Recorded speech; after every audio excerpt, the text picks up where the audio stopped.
똑같은 한 분 예수 그리스도를 접하고 살아가면서도 예수님 당대 사람들조차도 예수님에 대해서 생각하는 바가 다 각기 달랐습니다. 우리도 똑같이 예수 믿고 또 예배하고 하나님 안에서 산다고 하지만은 사실은 각 사람마다 믿음의 모양이 또 믿음의 정체성이 다를 수 있을 것입니다. 무엇이 올바른 신앙이고 무엇이 정말 우리에게 있어서 바른 지평가 하는 것에 대해서 우리가 좀 정확히 선을 좀 정리함으로써 우리의 믿음의 뿌리를 좀 깊게 내렸으면 참 좋겠다 싶습니다. 당시 예루살렘 사람들도 여러 부류가 있었는데 보편적인 평범한 한 백성들은 자기들이 지켜본 예수님에 관해서 있는 그대로를 이렇게 이야기합니다. 요한복음 7장 31절입니다. 우리 중에 많은 사람이 예수를 믿고 말하되 그리스도께서 오실지라도 그 행한 표적이 이 사람이 행한 것보다 더 많으리 하니. 이게 무슨 말입니까? 그들이 지켜본 예수님께서 행하신 기적이 엄청나게 충격적인 많은 기적을 행하다 보니까 무슨 생각했습니까? 이분이 그리스도일 것이다. 왜냐하면 그의 어떤 그리스도가 오신 할지라도 이분처럼 이렇게 하겠느냐. 그 말은 곧 다른 어떤 분이 그리스도가 아니라 이분이 그리스도가 아니냐 이런 고백을 했다는 것입니다. 그들은 주님께서 행하신 표적을 보고 예수님께서 그리스도이심을 직감하고 있었던 것입니다. 요한복음 6장 21절에 보면 대부분의 당시 시대 사람들이 예수를 찾는 것은 예수님의 표적 때문이 아니라 오병이의 기적을 통해서 떡을 먹고 배불러서 예수님을 쫓아다녔다고 기록하고 있습니다. 그게 무슨 말이냐? 예수님을 목적으로 삼고 쫓아가는 것이 아니고 자기들 이속을 챙기기 위한 수단으로 삼았다는 것입니다. 하나님과 인간의 관계는 수단의 관계가 아니고 목적적인 관계입니다. 우리가 하나님의 목적이 되는 것이고 하나님 또한 우리의 목적입니다. 이게 사랑의 관계라는 것입니다. 사랑의 관계는 항상 상대가 우선입니다. 그래서 하나님께서 우리가 하나님의 목적이기 때문에 우리를 살리려고 예수 그리스도의 생명을 대신 죽도록 하신 것입니다. 목적이기 때문에. 또한 우리도 마찬가지입니다. 하나님을 목적으로 삼을 때 우리 인간이 인간다워지고 우리 삶이 의미가 있고 가치가 있어진 것입니다. 남녀 청춘도 그렇잖아요. 부부상 관계도 서로가 우선입니다. 내가 중요한 것이 아니고 상대방이 중요한 것입니다. 그 사람 나의 인생의 목적이고 수단이 아니어야 됩니다. 근데 수단으로 접근하면 문제가 생긴 것처럼 당시 사람들도 마찬가지고 요즘 사람들도 마찬가지고 예수님을 바라볼 때 어떤 목적으로 접근해야 되는데 수단으로 접근한다는 것입니다. 그래서 우리가 병 고치기 위해서 예수가 필요하다. 좀 돈 벌기 위해서 예수가 필요하다. 또 출세하기 위해서 예수가 필요하다. 내가 교회 다니면서 좀 사람들에게 내가 예수님 사람이라고 알려야 동네에서 장사해 먹기 편하다. 좋다. 이런 수단으로 이용하는 사람들이 많은데 당시도 그랬던 것입니다. 그런데 주님께서는 그것을 아주 냉철하게 이렇게 지적해서 말씀하십니다. 그런데요, 놀라운 사실이 뭐냐면 대부분 사람들이 다 그렇게 예수님을 수단으로 알고 쫓아다니고 예수님을 이용해서 자기들의 뱃속이나 채우려는 그런 사람들이 있었음에도 불구하고 또 그런 사람들 중에도 나중에는 변화를 받아가지고 그런 사람들이 예수님 하시는 것을 보고 이분이 진짜 그리스도 아니냐 하면서 마음을 열기 시작했다는 것입니다. 마태복음 7장 29절 말씀, 마가복음 1장 22절 말씀에서는 뭐라 하냐면 그 행하신 표적만이 아니라 주님께서 하신 말씀을 듣고 어떤 사람들은 예수님께서 그리스도이심을 감지했다고 기록하고 있습니다. 주님의 말씀 들어보니까 이 주님의 말씀은 다른 선지자들이나 어떤 바리새인들이 말한 건 전혀 다르지 않느냐. 다른 선지자나 어떤 다른 바리새인들 또는 이런 서기관들은 자기들 생각을 가지고 사람의 교훈을 가지고 자기들 편할 대로 자기들 위해서 뭘 이야기하는 것 같은데 이 주님 말씀 전혀 그런 것이 아니고 완전히 진리의 말씀을 선포하고 있기 때문에 그 말씀 듣다 보면 진리가 무엇인지 깨달아지는 것이고 그 말씀이 얼마나 지혜롭고 얼마나 권세가 있고 얼마나 능력 있는 말씀인지 그 말씀만 들어와도 예수께서 그리스도이심을 충분히 알 수 있지 않느냐. 서서히 그들의 마음이 열려지기 시작했다는 것입니다. 한데 똑같은 말씀을 듣고 똑같은 이적적인 장면을 목격하고도 전혀 생각이 달랐던 사람들이 여전히 있었습니다. 요한복음 7장 32절이다. 예수에 대하여 우리가 수군거린 것이 바리새인들에게 들린지라. 대제사장들과 바리새인들이 그를 잡으려고 아랫 사람들을 보내니. 어떤 사람들이었습니까? 대제사장들과 바리새인들이었습니다. 그들은 예수 그리스도를 받아들이기는 고사하고 예수님을 죽이려고 아랫사람들을 내보냈습니다. 자기들은 뒤에서 숨어서 표시도 안 나게 하고 사람들을 조정해서 이 좀 얄팍한 짓을 저지르고 있었다는 것입니다. 겉으로는 거룩한 척, 잡을 폼을 다 잡고, 그리고 실상 보니까 사람들이 모르는 뒷구멍에서 별 수작을 다 하고 있었다는 것입니다.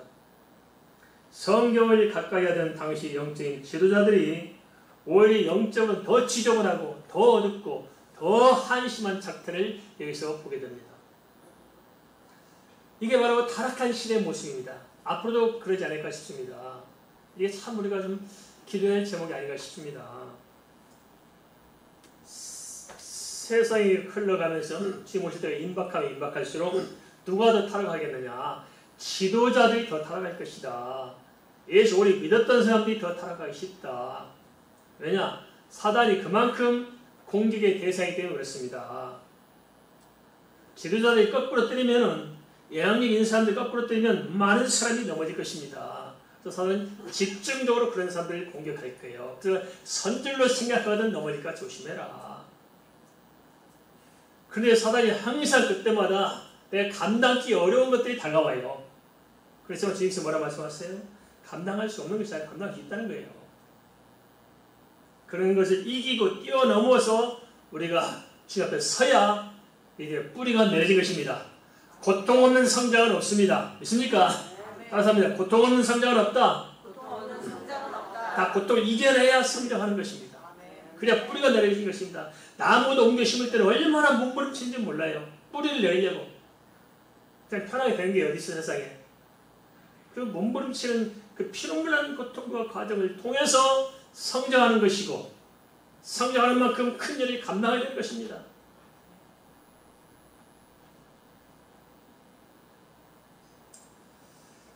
성경을 가까이 있던 당시 지도자들은 정말 오히려 백성들에게 짐이 되었던 것입니다. 그때 백성을 잘 인도하는 사람들이잖아요. 그런데 그들이 더 영적으로 더 어두워가지고 오히려 백성들이 주님을 바라보고 주님 중심으로 모이니까 그 꼴을 보지 못해서 주님이 누군지 상관없이 백성들이 자기들 쫓아가고 자기들 칭송하고 자기들을 받들어야 되는데 주 예수를 만나기 시작하면서 오히려 그들이 예수님을 죽음으로 내어옵니다. 십자가에서 못박도로 내어옵니다. 그러니까 오실 메시아를 기다려내놓고는 막상 메시아 등장하니까 메시아를 죽이고 자기들이 메시아로 하겠다는 것입니다. 이거 참 조심해야 됩니다.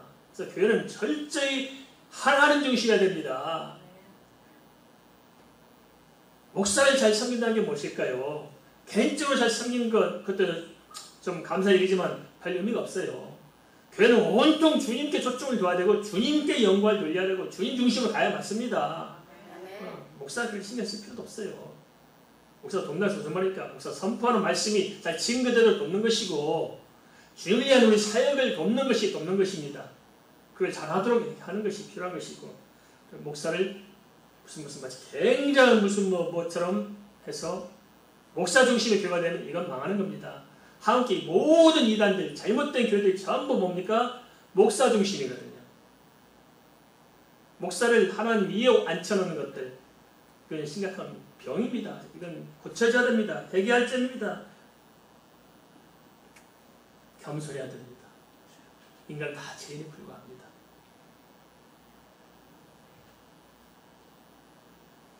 그런데요, 이런 것이 단순한 생각의 차이만의 문제가 아니었다는데 문제의 심각성이 있다는 거예요. 로마서 8장 5절은 육신을 따른 자는 육신의 일을, 영을 따른 자는 영의 일을 생각한다고 기록하고 있습니다. 무엇을 생각하느냐 하는 것이 그 사람의 인격과 삶을 지배하게 되어 있고, 결국 무엇을 생각하며 오늘 우리가 이 시대를 살아가냐에 따라서 무슨 생각을 하며 예배하고 무슨 생각을 하며 기도하고 무슨 생각을 하며 우리가 이렇게 살아가냐는 것에 따라서 그것이 뭘 보여주느냐, 우리의 현재의 영적인 상태가 무엇이냐 하는 것을 보여주고 있다는 거예요. 이걸 들여다볼 수 있어야 할 줄 압니다. 나를 보게 하는 거예요.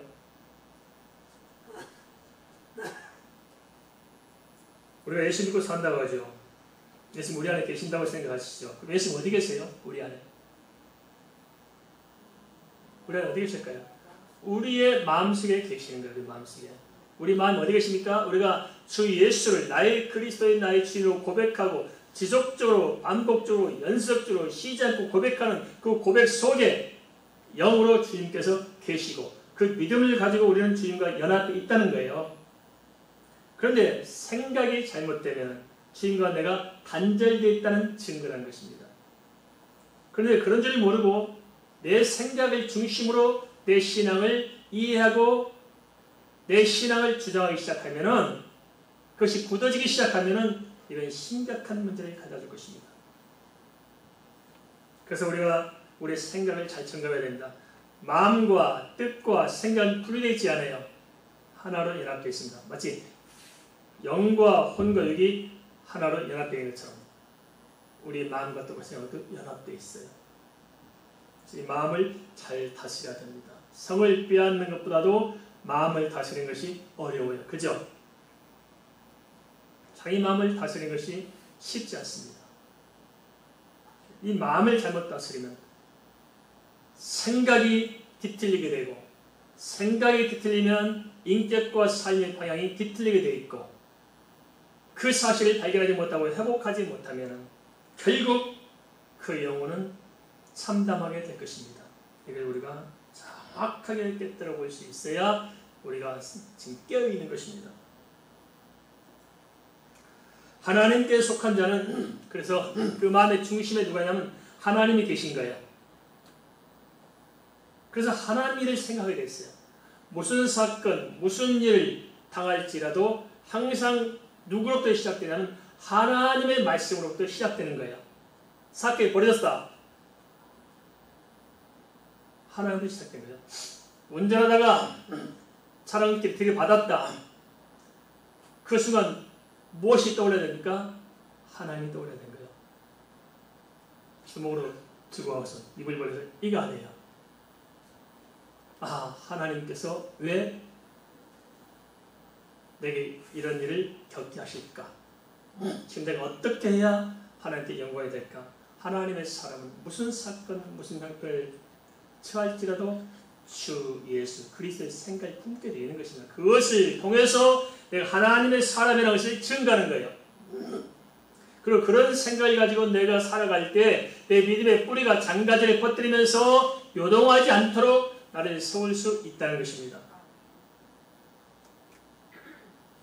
생각의 차이가 영적인 신분의 차이를 드러내는 것입니다. 따라서 우리는 생각의 지평을 좀 열어야 할 줄 압니다. 이 생각의 지평을 열어가는 것도 물론 한편에서 하나님의 은혜가 필요합니다. 하나님께서 열어주셔야 되지. 사람이 되겠습니까? 성령님께서 열어주셔야 되지. 그렇지만 성경 두 가지를 말하고 있어요. 하나님께서는 하나님의 전적인 주권 속에서 우리를 열어가시지만은 그러한 사람들은 인간의 편에 생각할 때 인간 스스로 마음을 열고 하나님께 가게 되어 있다는 것입니다.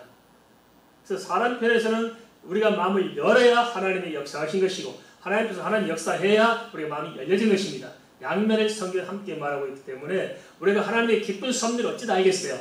그렇지만 우리 인간으로서는 우리 인간의 편에서 어떻게 해야 할 것을 생각하고 바른 처신을 우리가 모색해야 할 것입니다. 우리가 마음의 지평을 제대로 열어야 영적인 생각이 열리고 영적인 생각이 분명해져야 이 땅만이 전부가 아니고 영원한 세계에 있다는 사실을 알고 살 거 아니겠어요. 그 사실을 놓치면 우리는 인생은 허망해요. 하루를 살아가는 데 무슨 의미가 있고 무슨 가치가 있고 무슨 기쁨이 있겠어요. 하루를 살아가는 게, 이렇게 살아가는 게. 이 세상에 그 무엇을 우리가 만족하며 살 수 있을까요?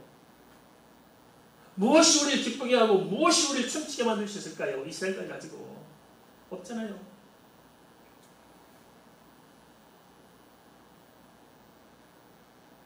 요한복음 7장 33절 34절은 이렇게 말씀합니다. 예수께서 이르시되 내가 너희와 함께 조금 있다가 나를 보내시내기로 돌아가겠노라. 너희가 나를 찾아도 만나지 못할 터이요 나 있는 곳에 오지도 못하리라 하시니. 그럼에도 불구하고 주님께서는 그 주님을 죽이려 하던 사람들, 주님이 누군지도 모르고 방어하고 배회하고 자기끼리 논쟁하는 사람들 앞에서 그럼에도 불구하고 주님께서는 한 생명이라도 들어서 깨닫기를 원하셔서 주님께서 진리를 선포하십니다. 말씀을 들려주는 것입니다. 뭘 말씀하시냐? 주님께서 하신 말씀은 두 가지였습니다. 첫째는 주님의 구원 계획이 있다. 주께서 이 땅에 그리스도에 오셔서 성취하실 일에 대해서 말씀하신 것입니다. 그 일이 멀리 있는 것이 아니라 조만간 있을 것인데 십자가에서 죽으실 것이고 부활하실 것이고 승천하게 될 것이다. 그래서 인간이 어떻게 구원을 얻어야 되고 구원을 이루기 위해서 주님의 섭리가 무엇이고 하나님의 경륜이 무엇인가를 정확하게 짧은 말씀으로 약해서 들려주시잖아요. 그리고 두 번째는 믿음의 결국 궁극적으로 어떻게 될 것이냐. 그것은 하나님 나라가 있다. 주님이 가실 그 하나님 나라, 또한 그 주님을 믿는 성도들이 가야 할 하나님 나라에 대해서 지금 자세하게 풀어서 말씀하고 계신 것입니다.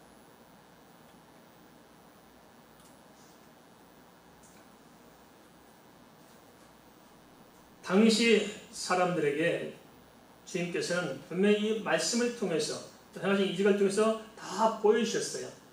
들려주셨어요. 충분히 그 사실을 마음을 열고 영적으로 바라보면 다 알 수 있도록 누구에게나 쉽게 다 증거해 주셨습니다. 그리고 그 사실을 오늘 우리에게 성경을 통해서 보여주고 있습니다.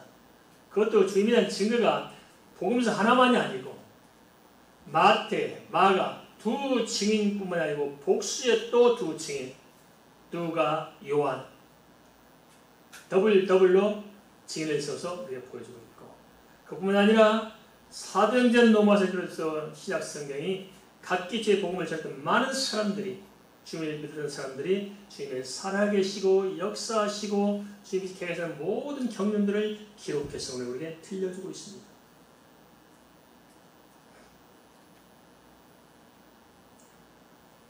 그래서 주님이 하신 모든 말씀이 진리요 주님 나라가 실제함을 말씀해주고 계십니다. 그것은 불변의 진리였습니다. 남은 것은 뭐냐 그러면은 그것은 우리의 선택이 남아있습니다. 무슨 선택이냐? 믿을 것이냐 말 것이냐, 어떻게 믿을 것이냐, 이런 것이 우리에게 주어진 과제입니다. 따라서 우리가 생각을 잘 해야 됩니다. 좀 생각을 좀 하고 사십시다. 생각을 해야 됩니다. 거저 믿을 것이 아니라 생각 좀 하고 사십시다. 사람들이 믿든 안 믿든 주님 말씀은 그대로 성취가 될 것입니다. 주님의 계획을 사람이 바꾸지 못합니다. 주님의 작정한 것을 사람이 어찌할 수 없습니다. 하나님의 경륜은 경륜대로 흘러가게 될 것입니다. 문제는 우리가 그 안에 들어가느냐 들어가지 못하느냐, 우리의 선택의 몫이 남아있다는 것입니다.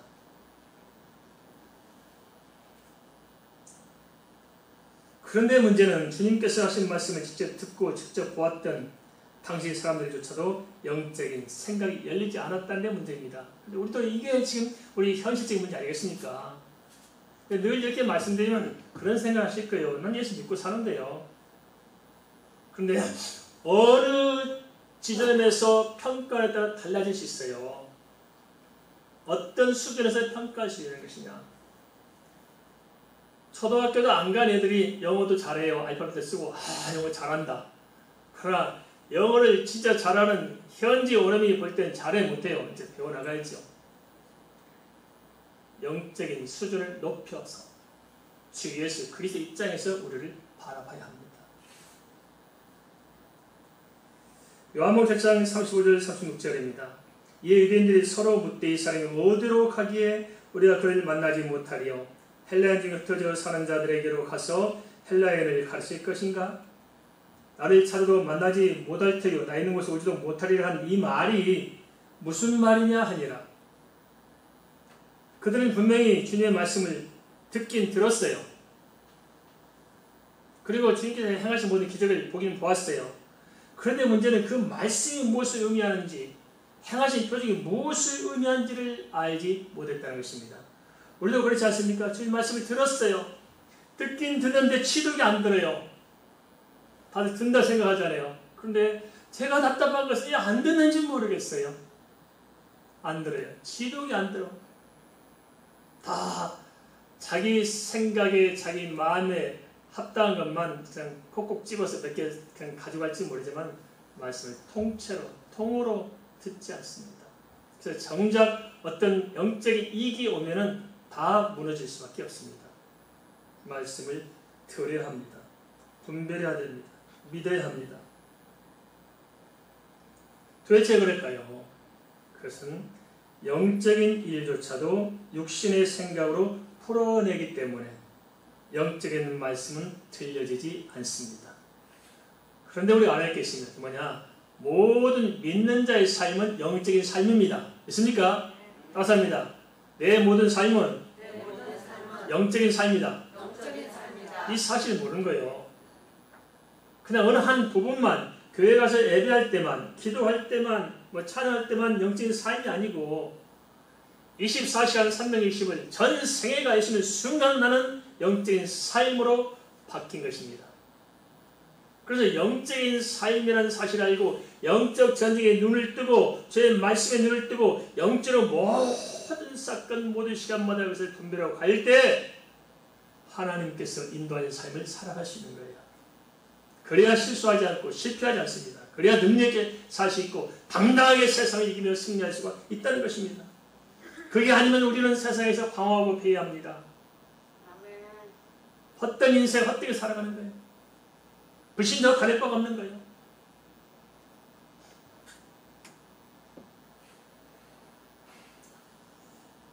알고 보면 사람들은 궁극적인 구원의 본질은 무관심하는 것 같습니다.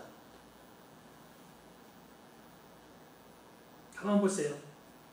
본질은 무관심해요.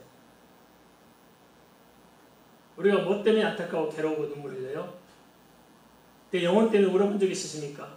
하나님, 나는 왜 이래요? 왜 믿음이 없어요? 울고 통곡해본 적이 있으십니까? 저의 말씀을 듣다가 꼬꾸라져가지고 그 말씀 붙들고 뒹굴어 본 적이 있으십니까? 참회의 눈물을 토해본 적이 있으십니까? 내가 주님 뜻대로 살지 못한 것 때문에 안타깝고 진짜 내가 이렇게 살아야 되느냐 그렇기 때문에 괴롭고 정말 주님 나라를 바라보면서 그 나라를 바라보고 기뻐하고 즐거워하고 춤출 수 있고 우리의 믿음이 과연 어떤 것일까요? 사람들은 본질은 무관심합니다. 그건 참 안타까운 게 있어요. 젊은 세대들은 뭐 얼마든지 저렇게 자기 생애를 개척해야 되니까 좀 그렇다 이해가 되는데 나이 80 넘어서도 맨날 돈 타라고 이 땅에만 물치고 예배 안 나와요. 돈 벌러 가다가 나왔다 그러면 어떻게 해요? 그래요. 80 넘어서 그렇게 되면 언제 죽을지도 모르는데 있는 건 써도 되는데 제가 지난번에 그랬어요. 통화하면서 그만 돈 버시쇼. 있는 것 다 쓰지도 못할 거면서 뭘 이렇게 돈 번다고 교회도 못 나오고 그러고 사시니까 그만 손 떼고 인생은 편히 살고 기도도 하고 예배도 하고 전도도 하고 좀 그렇게 사십시오. 이제 얼마 살 날도 안 남았잖아요. 언제 올지 모르는데 맨날 그때요. 그러면서 몸 아프다 기도해달라고 하고 그럼 그렇게 아프면 이제 죽을 날도 다가온 걸 알아야죠. 그런데 아픈 몸 끌고 돈 벌러 가요 또. 그 돈 누가 다 써요 또. 이 진짜 사람들이 영적으로 깨야 되는데 진짜 영적으로 미는 곰탱이에요. 곰탱이. 그러다가 어떻게 보면 또 이제 나중에 또 몸이 중병이 들어가지고 젊었을 때 보는 전부 다 몸고치라고 다 투자하고 종말이 좀 초라하잖아요. 그렇게 목매지 마세요. 주님께 초점을 맞추고 주님의 주신 은혜 가운데 사십시다. 예수님 우리는 믿음으로 사는 거예요. 예수님 우리는 은혜로 사는 거예요. 우리는 세상에 이렇게 종노할 필요가 없는 거예요. 진리 안에 사는 거예요. 영원한 천국을 바라보고 사는 거예요. 주 예수 안에 있는 기쁨과 감사로 사는 거예요. 이게 예수 믿고 사는 삶이지. 그런데 영적으로 너무 닫혀 있으니까 보는 게 없고 들려지는 게 없다 보니까 그저 내 생각 초라한 현실을 가지고 그냥 그렇게 살아가는 거예요. 주판에 튕기면서 사는 거예요. 이렇게. 그래서 다른 사람들이 상처나지고 짓밟고 판단하고 비판하고 내 욕심 때문에 상대방을 그냥 인생을 망치고 이렇게 조잡해서 되겠습니까? 주변 사람들이. 그럼 어떻게 해야 주님이 들려지고 주님 말씀이 우리 심령 속에 역사할 수 있을까요? 어떻게 해야 영적인 세계를 우리가 알 수 있고 궁극적으로 하나님 나라를 우리가 품고 살 수 있고 우리가 어떻게 해야 정말 예수 믿는 사람답게 거듭나고 세워져서 구원의 은혜 가운데 우리가 살아갈 수 있느냐 하는 것입니다. 주님께서는 이렇게 말씀하셨습니다. 요한복음 7장 37절에서 38절입니다. 명절이 끝날 곧 큰 날에 예수께서 서서 외쳐 이르시되 누구든지 목마르거든 내게로 와서 마시라. 나를 믿는 자는 성경의 이름과 같이 그 배에서 생수의 강이 흘러나오리라 하시니. 여기서 명절 큰 날은 초막절 마지막 날 여덟째 날을 지금 가리키고 있습니다. 초막절 큰 날에 그 초막절 큰 날에 주님께서 하신 말씀이 지금 우리가 지금 듣고 있는 말씀입니다. 그런데 유대인들이 초막절이면 자기들이 지난날 초막에 살았던 그 시절을 기념하는 거잖아요. 그래서 광야에서 이렇게 모세에서 반석에 생수 터진 것을 기념해서 그 절대를 따라서 이렇게 신랑 모세 가서 물을 기르다가 성전문에 이렇게 부었다는 게 있습니다.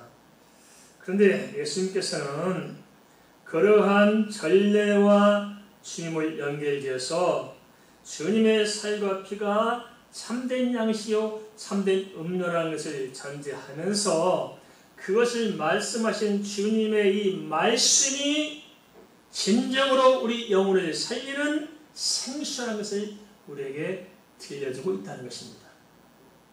육신의 몸을 살리기 위해서는 맑은 물이 필요한 것처럼 우리 영혼을 살리기 위해서는 예수 그리스도의 생수의 말씀, 오래 저장된 맑은 포도 같은 십자가의 복음, 주님의 입에 그 생명의 말씀을 들어야 산다는 거예요.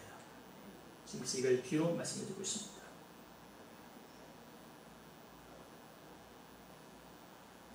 사람들이 영적으로 방황하고 시시비비가 많은 이유는 무엇일까요? 하면 참 그렇습니다. 저마다 시시비비 많고 영적으로 방황들 해요. 그래 그 이유가 뭐냐 조금 알아야 좀 가부간에 정리하고 살 거 아니겠습니까? 우리 이런 생각을 해요. 당신이 내 사정을 알겠어. 목사님 참 신경 편하시죠? 내 사정을 알겠습니까? 다들 대부분 이렇게 이야기를 해요. 가만히 듣까지 보면 자기보다 제가 훨씬 힘드네요.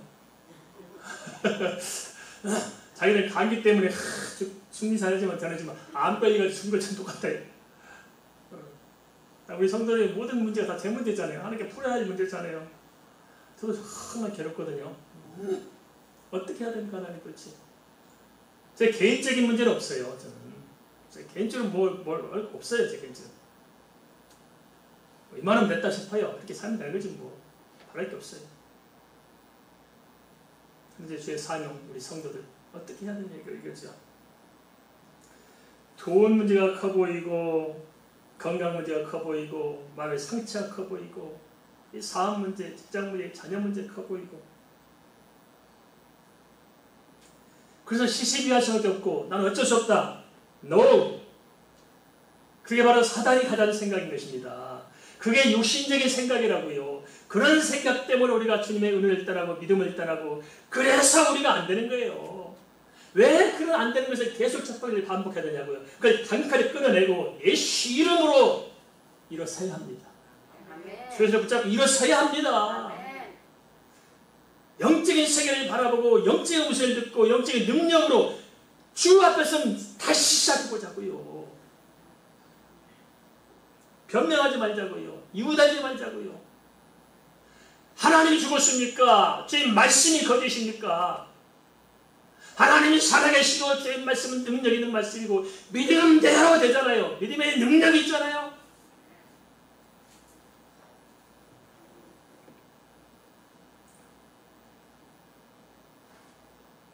생수의 강이 내 안에서부터 흘러넘치면 우리가 기쁨과 감사가 넘칠 텐데 우리 안에 은혜가 메말라 있어요. 그죠? 은혜가 솟구치지 않는 거예요. 반석에 물이 솟아나야 사는데 굳어져 있는 거예요. 반석처럼. 그런데도 이걸 못 깨닫는 거예요. 내 마음의 반석을 믿음의 지팡이를 쳐서 생수가 터져나도록 해야 하지 않겠습니까? 이래야 살지 않겠어요? 예수 믿는 사람은 믿음으로 살게 돼 있어요. 즉 은혜를 통해서만 살게 돼 있다고요.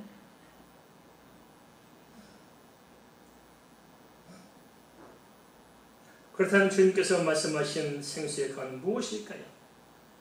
요한복음 7장 39절을 같이 보겠습니다. 이는 그를 믿는 자들이 받을 성령을 가리켜 말씀하신 것이라. 예수께서 아직 영광을 받지 않으셨으므로 성령이 아직 그들에게 계시지 아니하시더라. 생수의 강은 뭐라고 말씀하시느냐? 그것은 바로 성령이라고 말씀하고 있습니다. 다시 말하면 성령의 충만함을 받아야 하는 것입니다. 충만함이 뭔지 아시죠? 차고 넘치는 게 충만함입니다. 차고 넘쳐야 됩니다. 우리 속에 기쁨이 차고 넘쳐야 되고 은혜가 차고 넘쳐야 됩니다. 성령 역사 차고 넘쳐야 됩니다. 주님의 말씀이 들려지고 주님께서 어떤 분이가 깨달아지고 믿어지는 것은 결국 사람의 의지로 되는 것이 아니라 성령의 은혜로 되어집니다. 성령께서 택하신 자녀들에게 역사하셔야만 되는 것입니다. 성령께서는 바로 우리가 말씀을 들을 때 은혜를 주셔서 그 말씀을 통해 우리가 믿고 변하도록 역사하신 것입니다. 우리가 말씀 들을 때 그래서 잘해야 됩니다. 말씀이 들려지면 우리 마음이 영적으로 그 말씀을 받으면 성령이 역사하셔서 영적인 열매를 맺게 하십니다. 그러나 우리가 영적이 열리지 못해서 영의 말씀을 육으로 풀어서 육으로 받으면 사단이 역사합니다. 그래서 어떤 사람은 똑같이 말씀을 듣고 은혜 받고 변화되고 성숙해 가는데 어떤 사람은 말씀 듣고 맨날 시험만 들어요. 있어 없어요? 꼭 말씀 듣고 끝나면 시험 들어서 하는 사람이 생겨요. 이게 뭐냐? 선포는 말씀에 문제가 있어요. 듣는 사람에게 문제가 있어요. 똑같은 말씀이 선포되더라도 똑같은 물을 마시더라도 양이 마시면 젖을 짜릅니다. 독사가 마시면 독을 품어내요. 그 안에 알고 있고 쭉정해 있고 가라지가 있고 곡식이 있어요. 다 한 울타리 안에 성장합니다. 양이 있고 염소가 한 울타리에 성장해요. 그런데 그 양이나 염소나 가라지나 쭉정이나 알곡이나 뭘 먹고 자라요? 그 한 울타리에서 주는 양의식을 먹고 자라는 거예요. 그게 선포된 말씀을 먹고 한 울타리에서 한 교에서 자라는 거예요. 나중에 뚜껑을 열고 보니까 어떤 사람은 지옥가 있고 어떤 사람은 천국가 있어요. 얘가 똑같은 말씀을 들었는데 아니에요. 하나님의 백성은 말씀을 영의 양식으로 먹습니다.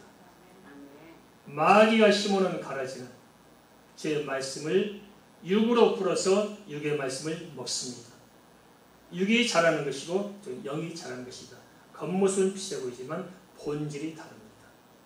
잘 깨닫고 잘 결정해야 됩니다.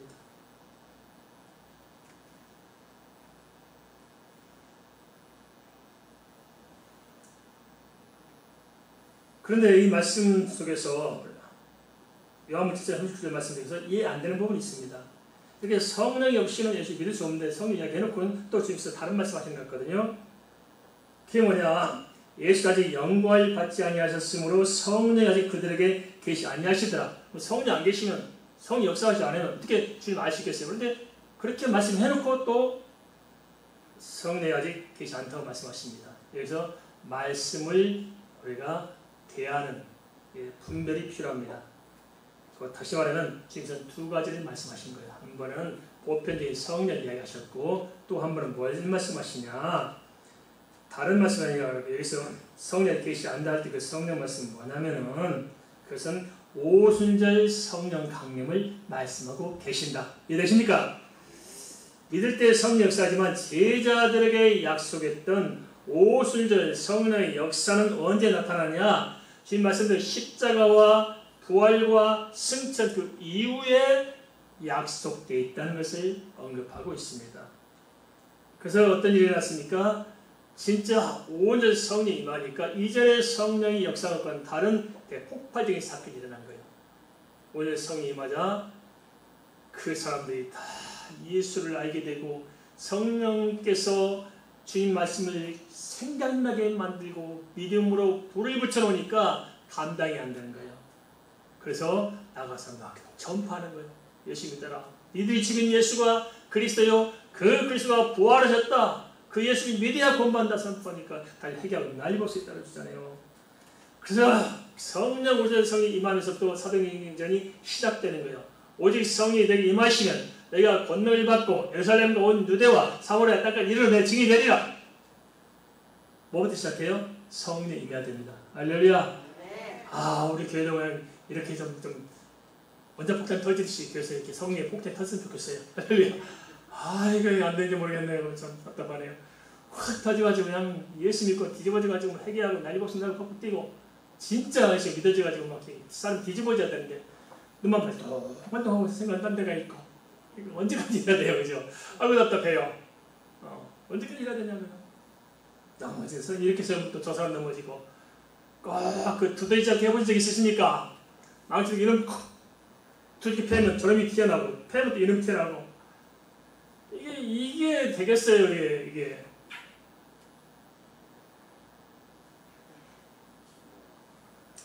우리가 다시 한번 마음을 열고 우리에게 부어주신 성령의 은혜 안에 들어가십시다. 할렐루야. 성령 받읍시다. 성령의 충만함을 받읍시다. 말씀과 기도로 성령을 충만해 주십시다. 이 시대에 우리가 이길 수 있는 것은 우리 힘이 아니요, 우리 능력이 아니요, 우리 지혜가 아닙니다. 성령의 물부터 기름 부어줘서 내가 말씀이 깨달아지고 믿어지고 그 믿어진 말씀 녀석이 불타듯이 타올라야 생수량이 흘러넘치야 우리가 살 수 있는 것입니다.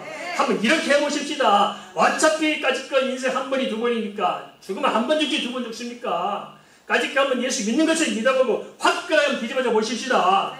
그렇게 해보고 주님께서 어떻게 인도하는 거 보는 것이 예수 믿는 것이죠.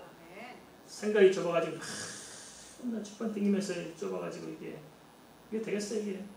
그럼 정말 주님이 살아계시면 한 번도 못 느껴보는 거예요.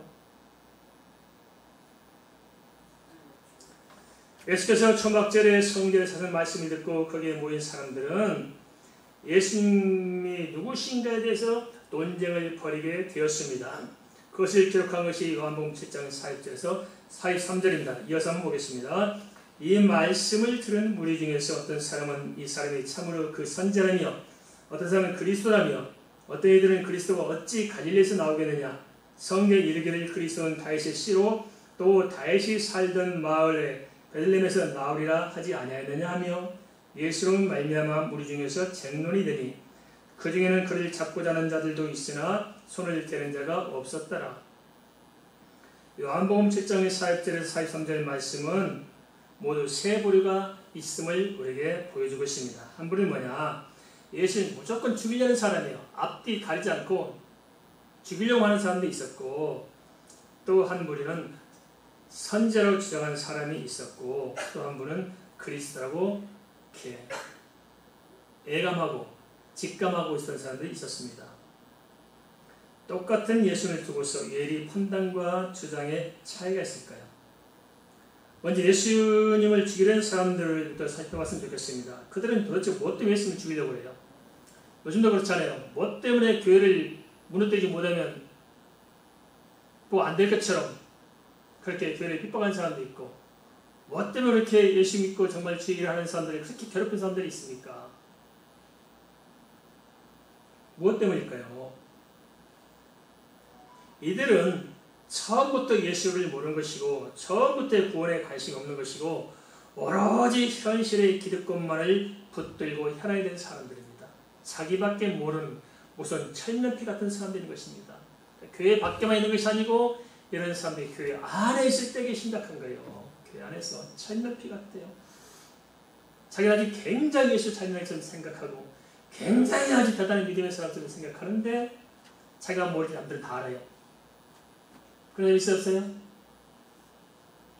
그건 심각한 문제예요.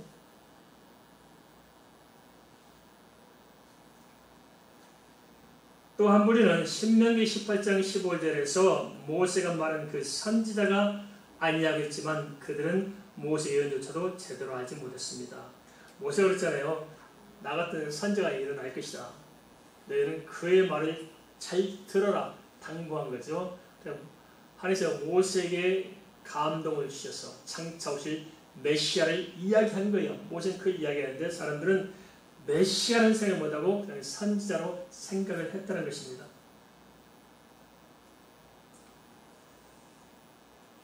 그들은 모세 예언조차 제대로 몰라서 삼선지자 아니고 반문하였지만은 예수님께서 그리스도라는 점에 대해서는 의문을 제기했었습니다. 그런가 하면요, 놀라운 사실은 뭐냐면 그런 와중에서도 예수님께서 그리스도로 믿는 자들이 등장한다는 것입니다.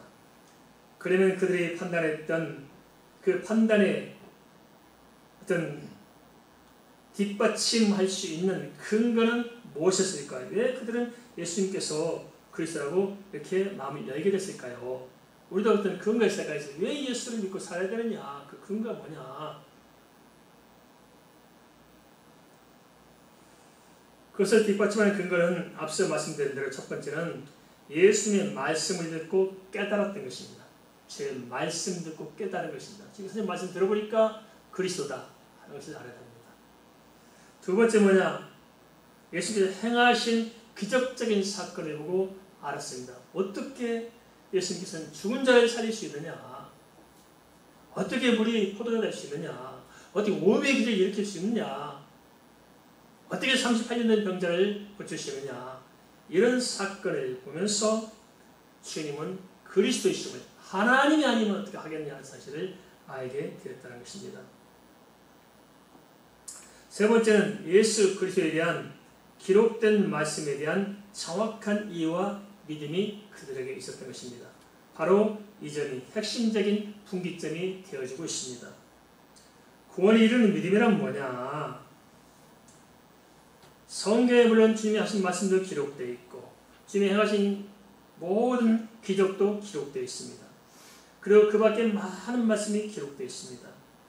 그럼 우리가 정말 예수를 그리스도를 믿고 살아야 되고 그 말씀 안에 있어야 할 근거가 뭐냐 할 때 우리는 다른 것이 아니라 무엇보다도 이 기록된 말씀에 대해서 우리 인간적인 생각, 육신적인 생각이 아니라 성령 안에서 부어주시는 영적인 생각을 가지고 정확하게 분별하고 정확하게 이해하고 정확하게 판단해서 정확하게 결정하는 것이 필요하다는 것입니다.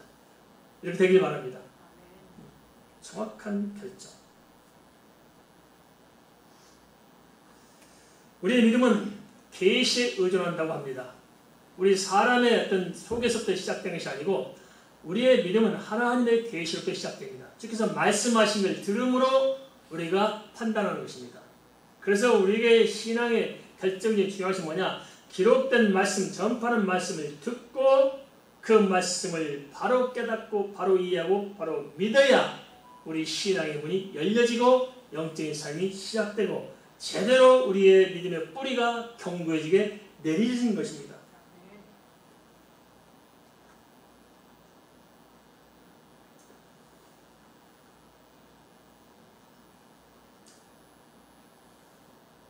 다른 것이 너무 많이 우리에게 파고들 수 있을 것입니다. 그래서 그것을 물리치는 것 또한 뭐냐? 주의 말씀을 깨닫고 믿는 바른 분별이 필요합니다. 이런 점에서 살펴야 할 것이 있습니다. 그게 뭐냐? 우리의 생각을 다시 한번 점검해 보자는 것입니다. 우리가 무슨 생각을 가지고 이 시대 크리스찬으로 살아가는지, 내 생각의 그 정체가 무엇인지, 내 생각의 뿌리가 무엇인지, 그 배경이 무엇인지, 내가 정말 육에 속한 생각을 품고 사는지 영에 속한 생각을 품고 사는지, 내 생각을 좀 다시 제 기록된 말씀에 비추어 볼 필요가 있다는 것입니다. 오늘 말씀을 듣는 것도 그렇습니다. 무슨 생각을 가지고 말씀을 듣고 계실까요? 복음의 말씀이 믿어지면 그 믿음은 구원에 이르는 믿음일 것입니다. 그리고 복음의 말씀이 깨달아지고 알아지고 그 말씀을 붙들기로 작정한 그 생각은 나를 구원의 길로 인도하고 있다는 증거일 것입니다. 그러나 믿어지지 아니하며 육신의 생각으로 내가 말씀을 예면하고 있다면 우리는 다시 한번 내 영혼의 심각성을 깨달아야 됩니다.